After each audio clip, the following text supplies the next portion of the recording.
નમસ્કાર.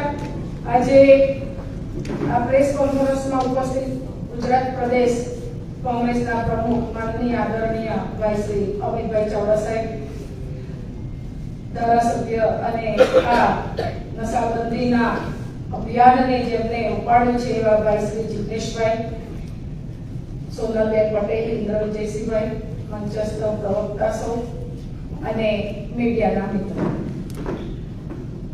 આજે મારે કહેવું છે કે નશાબંધી અભિયાન શા માટે અમારે ઉપાડવું પડ્યું.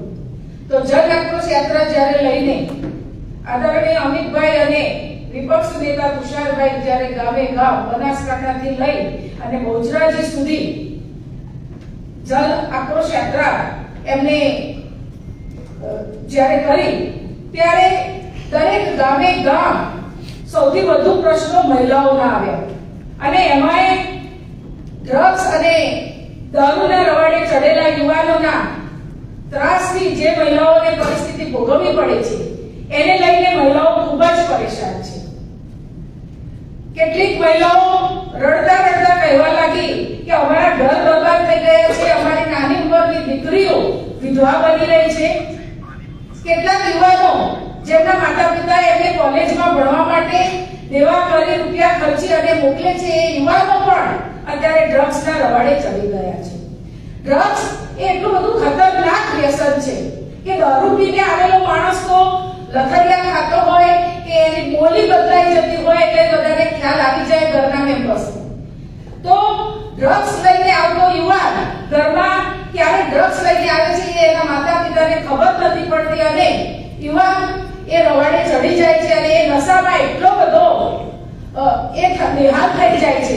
હમણાં 1 વર્ષ પહેલા અમારી બાજુમાં સરસપુરમાં એવી ઘટના બની કે એક યુવાન ડ્રગ્સના રવાડે ચડી ગયો હતો અને એના લગ્ન હતા, સવારે જાન નીકળવાની હતી, રાત્રે દોસ્તો સાથે ડ્રગ્સ લઈને સૂઈ ગયો અને સવારે ઉઠી જ ન શક્યો.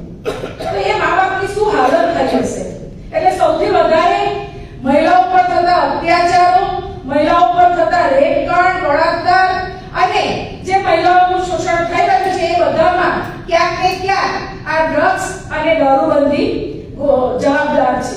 અને એના માટે આજે અમે મહિલા કોંગ્રેસ દ્વારા એ અભિયાનને આગળ લઈ જતા આવતીકાલથી હું સૌરાષ્ટ્રના પ્રવાસમાં નીકળવાની છું અને દરેક જિલ્લે મારો પ્રવાસ થશે અને ત્યાં તમામ તાલુકાની બહેનો સાથે જોડાઈ અને ગામ ગામ સુધી નશાબંધી અભિયાન મહિલા કોંગ્રેસ દ્વારા ચલાવવામાં આવશે.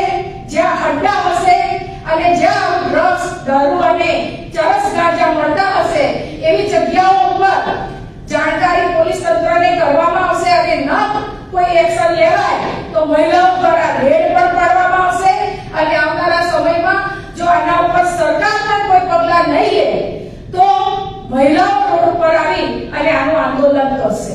એટલે આવનારા સમયમાં મહિલા કોંગ્રેસ પણ આ દૂષણને ડામવા માટે કટિબદ્ધ થઈ છે અને ખૂબ ગંભીરતાપણે આ મુદ્દાને લઈને આગળ આવવાની છે. Thank you.